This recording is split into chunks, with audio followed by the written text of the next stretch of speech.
Good morning. Morning. Hey. I just saw this picture in the intro of myself. I never looked at it. And I saw this picture with a short haircut. Jesus, what happened since the start and now? No showers, no scissors. No. Yeah. No, I don't know. Yeah, we got. But let's maybe next week. Let's see next week. Maybe next week I will look differently. About time. We've been waiting.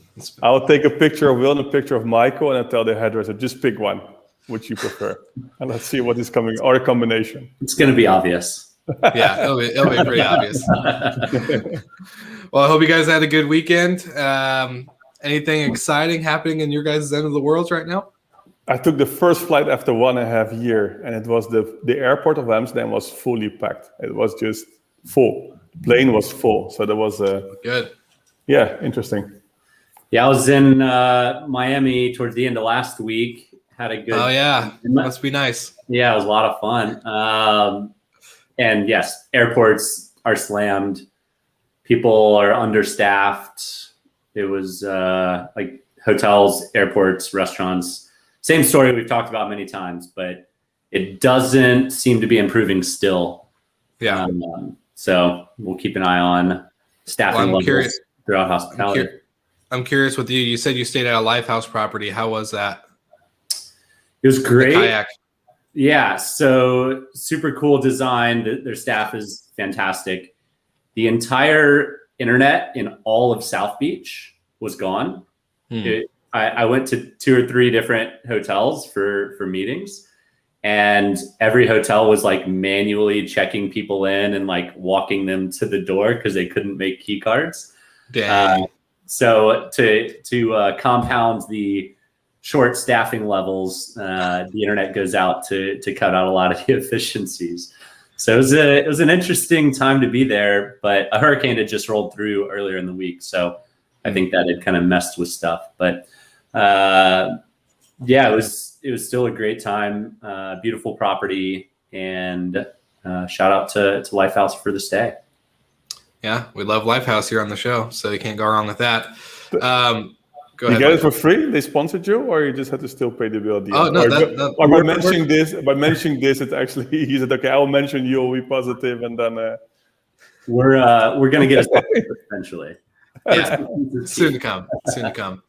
Okay. But speaking of operations and efficiencies not working and all this other good stuff, it's going to fit in perfectly with today's episode because we have the man, the myth, and the legend, Jeremy Gall, the founder of Breezeway, on the show, which we announced last week is now a sponsor of the show for this season. So we're really excited to have him and get to dive into the story. But before we get to this, we don't have a bid eruption today, but we do have a What's With the Noise. So, Mr. Golden, I think we're going to kick it off with you and let Grandma take it away.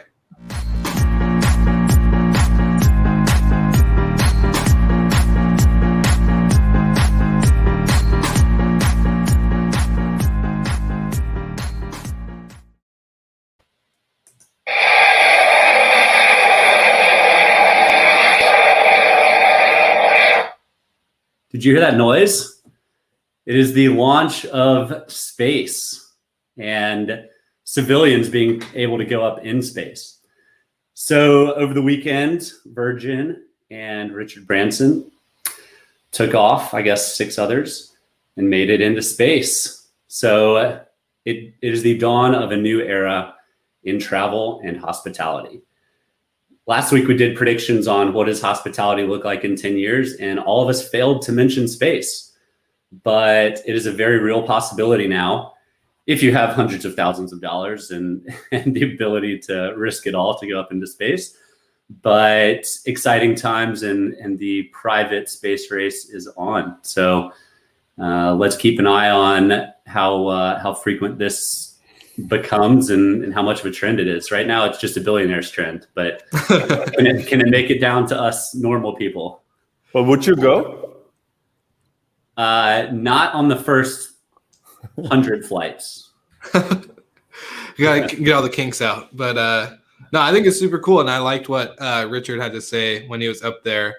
He said, for all you dreamers in this generation, you know, it's this was my dream. You know, never thought that we would actually get to space, and here we are. So don't you know, it's kind of cliche, but don't dream too small. You might make it to space one day. So it's pretty cool. It's billions of dollars.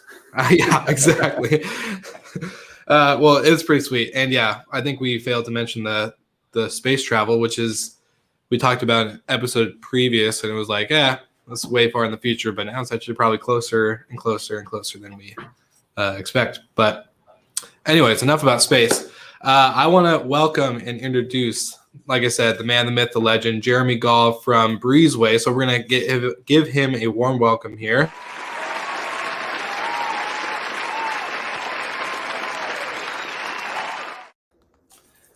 Jeremy Gall, welcome to the show. How are we doing, my man? Good morning, hospitality. Happy to be here. Oh, nice. Way to work that in. Yeah, you like that? Yeah, am I the first guest to do that? Like you were the first guest to actually do that. You focus on this one because it's a nice. The whole bridge was nice, actually, from this operation to this one. Wow, we're getting. It just came to me. Look, we were just made to do this show together, all of us in this one moment. It's pretty great. Well, before we dive in, last week we introduced you guys as our show sponsor, and we did a Meet Breezeway video for our audience. They got to see and hear a little bit more about Breezeway, but I actually kind of want to dive into your story before we get into the prop ops of everything, vacation rentals and hotels. Can you tell us really what your journey was to creating Breezeway and what it is today? Yeah, quickly, I started another company in the vacation rental space, marketplace called FlipKey. Got a lot of exposure to property managers on the marketing side, and just developed a thesis that I think property management in general is turning more towards a hospitality experience across all segments, and they're converging together. Hotels, vacation rentals, corporate travel, they're all sort of like mushed together already. And I think the concept of hospitality is it's big and it's growing. We work as a hospitality business basically for corporate real estate. And so I thought that experience is going to be harder and harder to manage. We started Breezeway to give people really purpose-built tools to manage that hospitality experience at the property, every piece of it. And that's what we focus on.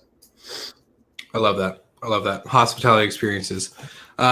So can you, I guess we've already, like I said, we did this last week, but for the listeners or the watchers right now, what's the biggest operation piece that Breezeway handles for operators, whether it's cleaning, maintenance, you name it? Can you say there's one particular piece for you guys? I think it's the combination of all of those. And I think it's sort of like, when Michael walks into their space and wants to make sure that it's set up exactly the way that they want it to be, there's a lot of work that goes into that and a lot of details. And so really the main function is, how do I make sure that all those details are covered? Because delivering, however you define hospitality, delivering that means that it's really purposeful, it's predictable. People know what they're going to get when they walk in. So yeah, it's less about one thing and more about how all those pieces together turn into creating that experience. Awesome. Well, I don't know if the Michaels have any questions in particular, but last week we were really talking, and I think it was, I don't know if Golden, was it you that said the technology is going to be more operational focused to enhance the guest focus, or because we were talking about like guest experiences and all this other stuff, and you're like, yeah. Tech isn't going to shift their face. Well, yeah. So Jeremy, last week, if you weren't tuned in, we made predictions on technology 10 years from now, and a lot of people talk about how guests can walk in and talk to Alexa and change, the music and the scent in the room and the temperature and all that. But my feeling is that a lot of people are going to, when they go on vacation, want to move away from technology, not have even more, as part of their stay. But technology on the operations side is going to be that much more important because, as we've talked about already on the show, levels of employment are at an all-time low in hospitality, which means technology has to be at an all-time high. Obviously, you agree with that. Otherwise, you wouldn't have started Breezeway. But what 10 years from now, what does hotel operations behind the scenes look like? Yeah, I think you can still deliver that type of personalization. I think you can divorce the idea of like, I agree with you. People want less technology. Shout out to my friend John Staff at Getaway, which is, a good company where it's basically premised on you're a millennial, you want to get out of town, drive an hour and a half away and be in the woods for, a vacation for just a couple of days, but really to unplug. And I think that's definitely true. But I think you can divorce the fact that like you want to unplug, there's going to be less technology and yet more personalization, right? The personalization doesn't have to be your music and your scent. The personalization can be around the experience in you and like what's important to you, Michael, when you get there. How can we tailor that to you? And in ways beyond like right now in hotels, right? Like so many pieces of technology to make sure when you walk into that room in Las Vegas, your name is on the TV screen. And it's like, well, maybe, but I think it's going to be a lot more. I think you can still go into personalization without it being revolving around like Alexa and voice controls. But is it about the personalization or is it more focusing on the relation, right? Because I think it's really important to, when you're adopting technologies, to understand your user, your customer, the traveler, to really use and building a relationship with him to get him back, right? That's the ultimate goal. And I think technology, what you said, can help there. Again, you don't want to have an Alexa in your room. And I think what you said with the Getaway, for example, is what people want, because of course the hybrid working, before it was home, you were home and the office where you were working. Now you're working at home, right? So I think that's why people moving away and they stepping away from technology for the traveler side. But I think when you're looking at the technology side for the operations, how can this be, what do you think can be used really for building a better relationship? Yeah, totally. I think we talk to people all the time about the fact that like a lot of work goes into this, right? So you should use technology to automate the things that can be automated that you're not going to get credit for. I believe in this whole concept of like, this is a manual physical process to prepare. If you think about it in really high level terms, including like space, right? Space travel, like, somebody has to prepare everything for the next person who's going to interact with that space. And that's a really manual process. It's going to be for a long time. So you have to try and efficiently automate all the pieces that you can where the next person isn't really going to feel the impact of what you're doing. But anything that they can feel, then you need to make sure that part, there's a human element and a touch to that. Because you're right, Michael Rose, it's about the relationship. And you deliver that relationship, the hotel, the vacation rental, the commercial real estate owner, like they deliver that relationship by making you feel that they care about your experience. And that's a lot of little things that add up to make you feel that.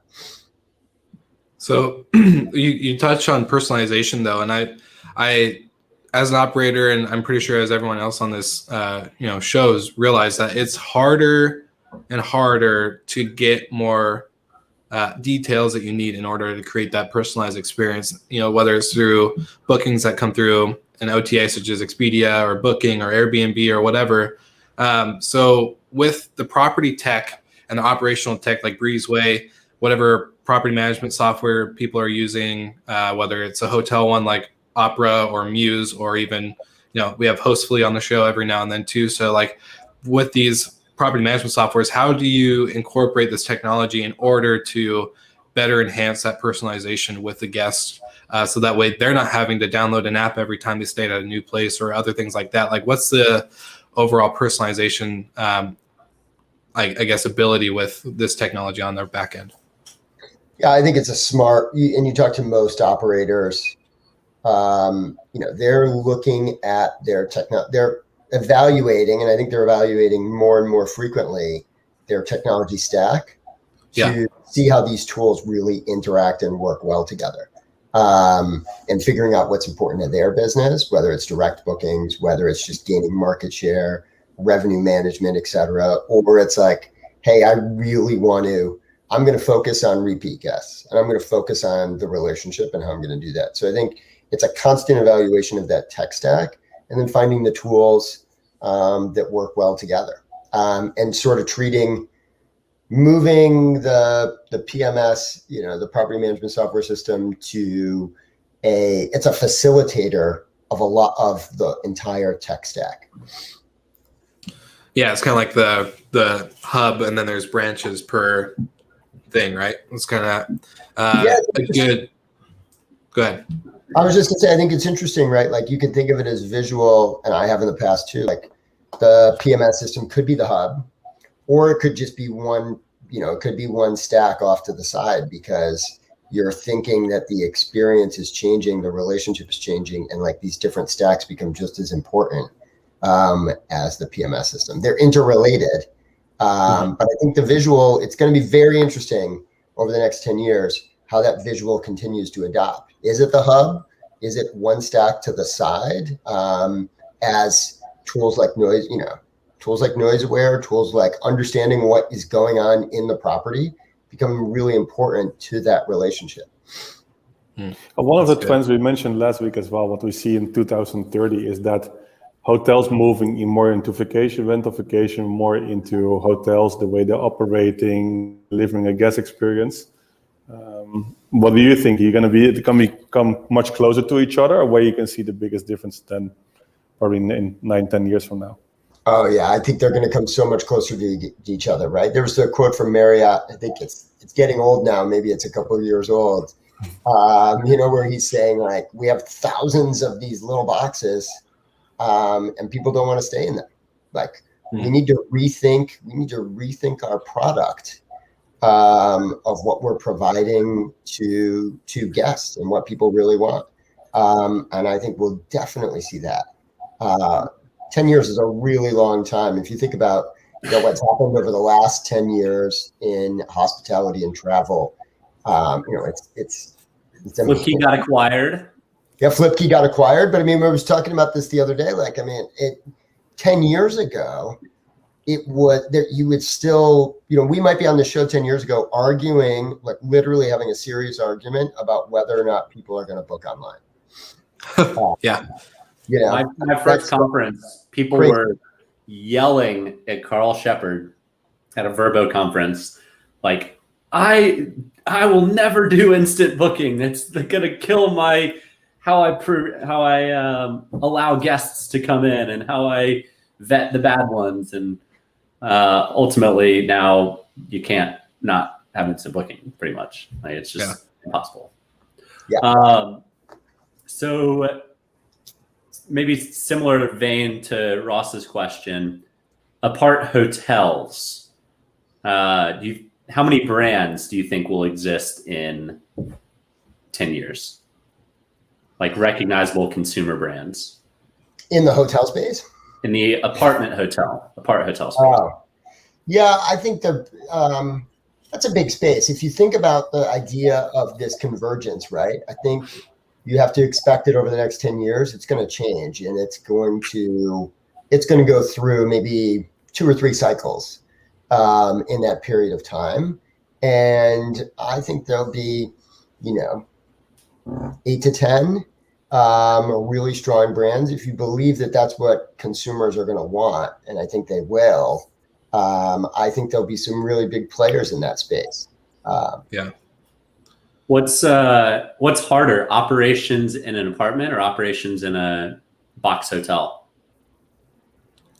Well, I don't really see what the difference would be other than the unit size is bigger. Well, I mean, it depends. It depends. If you're talking about this concept of like, if you're talking about like apartment hotels, sort of like the Nido concept, I mean, it's so much harder. It's insanely harder.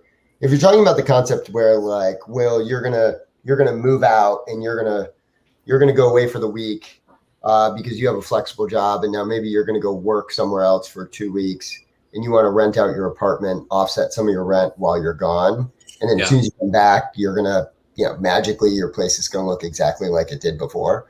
Yeah, that is significantly harder than a hotel.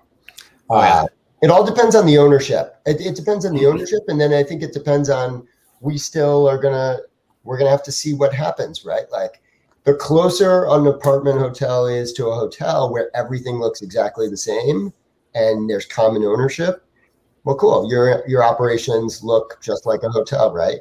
But if you drift a little from that and you say, well, actually, people want unique experiences. People are looking for unique space. We're going to do some fractional ownership. People are going to own these almost more like condo hotels. I mean, this has been around for a long time, right? It gets harder. Then it's almost as hard as having, 1,000 units separated by 60 miles that are all different. But how far technology should go? It's always the discussion, whether is technology really helping the guest experience? Of course, operational wise, a lot, right? But if there's no interaction with any human, if you go on holiday, you're receiving your code before you can check in, you don't see any people, or in the future you might say there's an iRobot or a robot vacuum cleaning your room, and the toilet is self-cleaning. How far can it go, right? I'm just thinking to which level people feel comfortable when they're really moving and when they go on a holiday, and at which levels, okay, now it's go too far, right? It's like everything is automated, and even this robot is going to my room because he sees it's dusty, or the toilet seat is turning around because it's self-cleaning. I'm just curious, like how far people see, okay, till this moment, now go too far. Yeah, I think the question will be not necessarily what's too far, but how do you make sure that a human touch or a human element or interaction is available when the guest wants it. And otherwise, like, there's a really fancy hotel in Vermont called Twin Farms. And people who go there, when they come back, like the thing that they talk about, it's like, oh my God, like, I went back to my room and the fire was already, I didn't see them, but they came and they got the fire started in my room, and I never saw them, right? Like the fireplace was just sort of roaring. Like I never saw the staff, like unless I really wanted to. And I think there's something to that. I think there's something to, like, I want to get away, and if I want to seek out a human interaction, it's there, and I know it's there. That's that sort of concept. We spend a lot of time on this with SMS messaging, which we we just think it's like such a perfect medium for, like, I can indicate to you, and hotels know this too, right? Like hotels have embraced it. It's just such a perfect medium to let you know that I care, that I'm paying attention to your stay. I'm not getting in your way, but I'm available at the touch of a very easy text message back. That if you need a human, you need somebody to help you, I'm right there with you. Since COVID started, we've all kind of shared our travel horror stories. Like for me, it's maybe less of a horror story, but I was trying to check out of a hotel in New Orleans, and the valet parking took 45 minutes just to get my car to me. What's an experience you've had from an operations standpoint since COVID started that you were like, man, that's just horrible? And come on, but they put your Ferrari far away, just protected, Mike. These people have to use Breezeway. Yeah, I don't. I've had some pretty I've had some pretty fortunate travels during COVID. We haven't done much. I've got like a bunch of small kids. We haven't done a lot of travel. We've done a couple of road trips. Both were like very successful. Shout out to a great place outside of DC, Salamander Resort, where we stayed last year, and they were amazing. And they did an incredible job. The only horror story there is my wife went on a hike and she got totally lost with all the kids, which is hard to do in Virginia. But I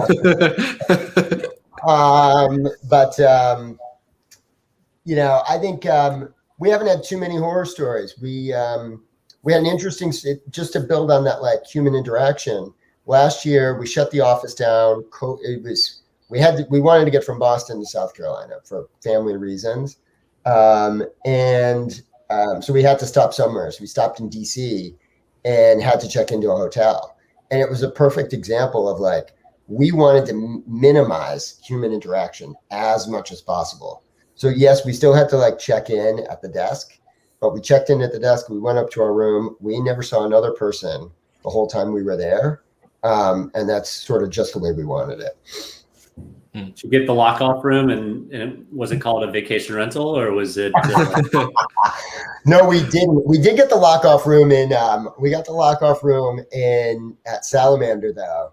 And the 2 rooms together makes a difference, but that's a different sort of resort. I think, right before we came on air, we were talking about like, it's a great example, 100+ room resort on a beautiful piece of property. They've got the room to do it. And so now they'll put in homes, small vacation homes on the property that will be serviced by the hotel staff. So you will get hotel housekeeping, you will get access to hotel room service. You're on property, so you get access to all the amenities, but you have a private house that you just, drive right up to. What about classification? Sorry. What about classification? Because it's pretty clear in the hotel industry for 5-star hotels, and it's still a bit unclear, of course, in the vacation rental. And of course, I think one of the criteria maybe should not be space, but maybe more like hygiene or facilities or anything like this. So what do you think about this whole kind of like this classification in the vacation rental? You think there should be something really in something similar than the hotel industry, or something differently? Because again, it could be that this specific kind of pillow menu give you kind of specific kind of rating, or is it size, or is it what kind of kitchen is included, or whatever. Yeah, I don't think it's necessary in the vacation rental space.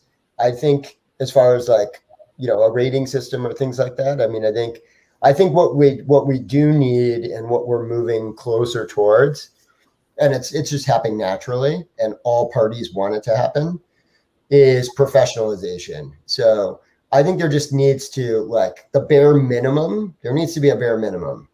And we need to continue to establish what that bare minimum is, rather than ratings up and down and multiple tiers. There just needs to be like, hey, like, everybody needs to take this seriously. We want professional operators, top to bottom. Doesn't matter if you have 1,000 units or you have 1.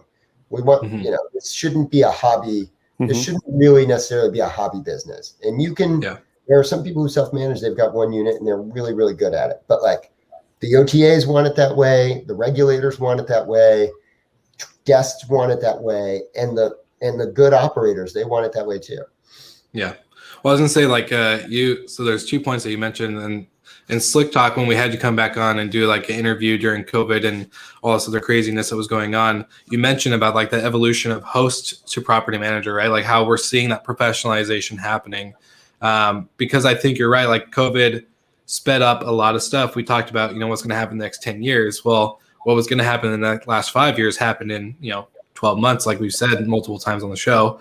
And another prediction that I think, I don't know if I mentioned on this show or if I mentioned on Slick Talk with somebody else, but the hotels are no longer going to grow vertically. They're going to grow this way, in the sense of like what you're talking about, with the putting vacation rental homes on the property and spreading out horizontally, is going to be the shift because of what has happened in this last year. And I'm finding it, like, I'm more curious on how hotels are going to continue to expand, horizontally instead of vertically, because land and all the other, I guess, headaches of getting into that space, to build 1 unit on a plot of land versus to, add a wing to a hotel, who knows? But those are just some comments I had on that. And I'm just curious if maybe for you, do you see, for like professionalization and like even the hotel space, do you see this happening in a fast time period, or do you see it happening, naturally, slowly throughout time? No push, no rush, but it will happen as we continue to move forward. I think there'll probably be, I don't know, but I think there'll probably be like a tipping point where it'll start to happen. It'll gain a little steam, and then all of a sudden it'll go a lot quicker once we hit a tipping point. But I don't think it'll be, I think hotels are going to really have to reimagine some of that inventory, but they'll do it on the next time they, like that brand or that hotel where they can't just necessarily expand. The next time they renovate and they're thinking about renovating the lobby, I expect they'll be thinking about, actually, how do we change some of the configuration here? How do we make this, a little better than a lock-off room? so that people feel like this is a different experience. Maybe like a residential hotel / a hotel, like they split off on a hotel management side and more residential units, kind of like the Nido concept, but a little bit different. Yeah, I like that. I think there's plenty of people who are working on that. I think that's a really good one. And I think it's also just how you think about the room.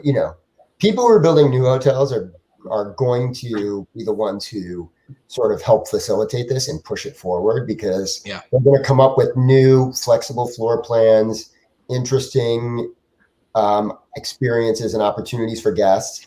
And it's going to be popular. Like, that's going to work. I'm highly convinced that that's going to work. And as soon as that works, that's what will drive the tipping point where then people will be like, oh my God, we have to renovate this really old, property that we have. Yeah. So we're towards the end of time, and with some guests, we like to throw rapid fire out. So I'll go first, and Will and Michael can jump in afterwards. Who's the first hotel to buy a short-term rental brand? Buy outright and becomes a Hilton or a Marriott or a Four Seasons? Marriott. OTA for castles, buying or selling? OTA for castles, selling.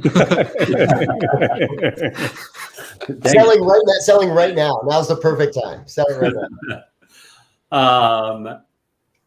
Coffee or tea? What's that? Coffee or tea? Oh, coffee. You have a 2-night business trip to a city, short-term rental or hotel? Hotel. Ross? Italy or England? Oh, that's a tough question. I've lived in both. I'll have to go Italy. Okay. And one thing is we talked about brands, right? We just don't see many brands out there still in the vacation rental space. We call it in here in Europe, I stay in the Airbnb. We call it almost like a brand in here. It's really pretty bad. So what do you think about this space? Just to see, do you think a lot of new brands will appear in vacation rental space, or you think hotel chains will starting some specific more own brands? New hotel chains? You broke up for a second, but I think that was the question. Yeah. Do you see new hotel chains? No, I mean more because it's still, you see Airbnb full with millions of properties. There's still not many brands out there. If you're looking at vacation rental, do you think it will be a trend to consolidate into brands, or you think it will be still really stay away from branded apartments? I think they'll still be. I think there's going to be consolidation of brands. For sure, but I think we see this at Breezeway. There's just so many more managers popping up all the time. So as much as there's consolidation at the top, I think there's plenty of room for new managers who are coming into the space. And, I think that will remain a pretty fragmented experience. I love it. Well, I guess my rapid fire question is, Slick Talk or Good Morning Hospitality? Oh, I like this format. I'm going to go Good Morning Hospitality. I think this is great. All right. I appreciate you guys having me on the show. Awesome. Well, yeah, we appreciate you taking the time to come on and kind of geek out with us a little bit. I think you got some really good insight. So listeners, the viewers watching live right now or listening to the recap, go ahead, go to quick shout out, breezeway.io/GMH and learn more about Breezeway. But Jeremy, you just want to say thank you. Yeah, thank you guys. Have a great day. Thanks for having me. Of course.